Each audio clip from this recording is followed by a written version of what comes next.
to me about if we kind of just had to rattle off a list. So if I'm watching this and I'm thinking, do I need this?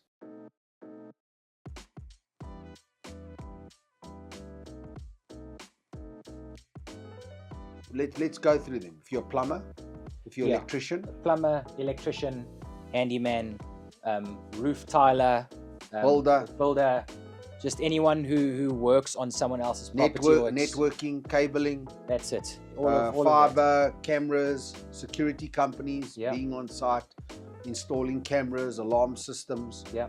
I mean, I'm trying to sort of cover it from your paver. It's essentially anyone that goes into someone else's property to do work or is erecting a new building. They need this cover. Yeah. Okay. Sven, welcome to Insurance Coffee with Nick. It's nice to have you here. Thanks, Nick. It's good to be here. Sven is a corporate commercial broker at Mont Blanc, been here for over 10 years, part of the furniture, knows a lot about the construction industry, and today we're talking about contractors all risk. So what happens if I don't have a contract?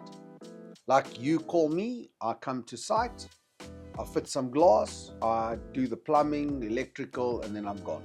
Yeah, so there's essentially two types of contractors policies. You have your once-off, so for a specific project, if a massive building is going up in the CBD and it's appointed with the main contractor with all of his subcontractors, so we can do that as a once-off with the value of the contract as the sum insured.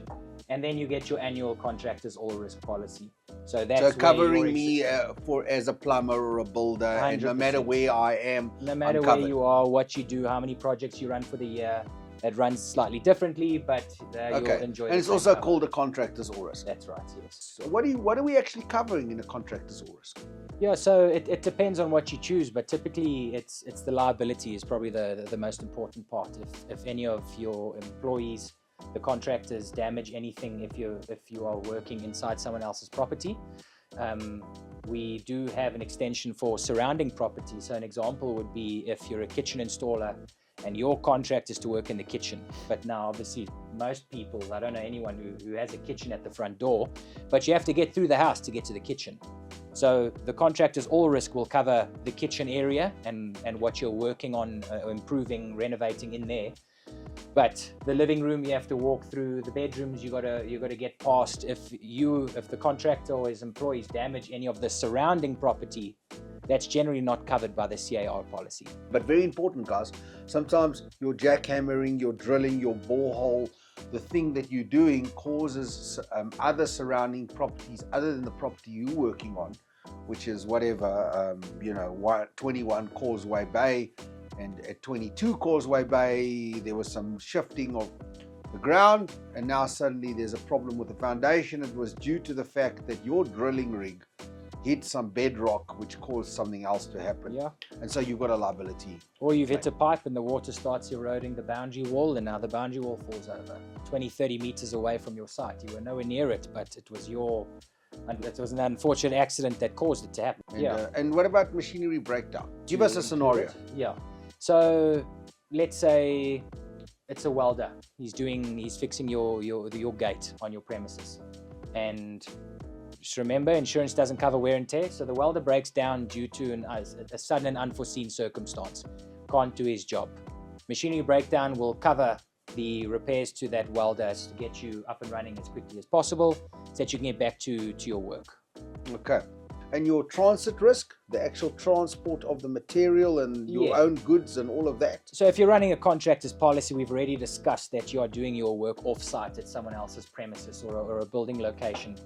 Obviously, you need to get stock, materials, equipment to that location. So the contractor's policy will be able to have a goods in transit extension on it, where all of the materials and equipment that you need to bring to that site will be covered for that trip. Okay. And additional risks? What else is there that the contractor's all risk covers? I think the main things. A useful additional risk would be the tools that the contractors. Tools, yes. Okay. So your angle grinders, your polishers, your welding machines that we've mentioned, all of that also needs to make its way onto site, because you're essentially conducting your work on someone else's premises, and they more than likely won't have the tools that you require. What about when I'm on site? Maybe I'm just one of the subcontractors, I'm not the main contractor, and there's security, and I get given a shed as an example, and I put my tools and equipment in there, and I've locked it, and that gets stolen.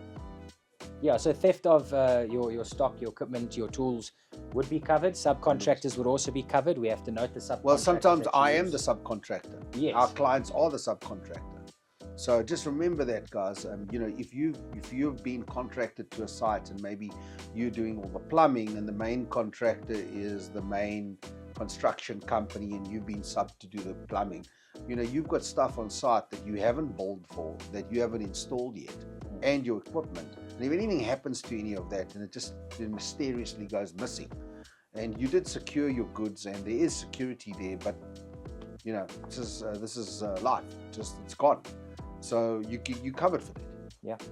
And obviously you're getting defective workmanship and products liability included in the liability cover. Yes. It's all in. So if what you put in became defective, you would then have the client would have first recourse against you, and you would have to have covered so that you can push this onto the manufacturer of the item. Yes.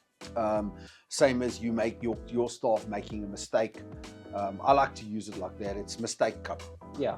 I mean, as a simple point of view. Yeah. So the example I like to use for defective workmanship is, I need to make it clear that defective workmanship won't actually cover the product that you are installing for defective workmanship, but what I like to use is a kitchen countertop. If you're installing a new kitchen countertop at your client's premises, and they've got a beautiful water filter underneath the counter, and you make a mistake with the installation and the countertop drops, breaks the water filter, it's going to cost you 7-8 grand to replace. We will cover the replacement of that water filter, but if the actual countertop breaks because of the defective workmanship, that's not on us. Okay, so you would still have to do the job again? Yes. Okay, and what happens if the product failed? Yeah. So it's a certain spec, and the extra weight put onto it, which is within spec, and it breaks? Another example is if you're fitting a pipe as a plumber, and you've bought it brand new from your plumbing supply store, and you install it, and as you test, the pipe has a micro crack in it, and water starts seeping, causes a flood, water damage around the area. It's not your fault. You bought the pipe, you installed it correctly, but the pipe actually had damage and caused water damage and a flood. That is also products liability. That is a defect in the actual product. That's got nothing to do with your workmanship. But in South African consumer law, the consumer can point the finger at the contractor and say, you did it. And we have liability cover. The attorneys from the insurer will help us point the finger to the actual manufacturer of the product. Well, the manufacturer will then be obliged to redo it, and you would then not have to have the burden of running the litigation costs. Yeah. Okay, normally if there's an insurer behind you, the problem gets solved pretty quickly. Yeah. Okay, great. Sven, thank you. Thanks, Nick. I think we've really explained that nicely. All right, guys, so that's the end of the video. Please like, share, and subscribe to our channel. Please also have a look at the rest of the videos we've got on our channel in our link below. They are very informative. If you are a contractor, a builder, someone who owns yellow metal, and you found any of this insightful and interesting, please comment down below so that one of our brokers can get in touch with you and potentially, help you out.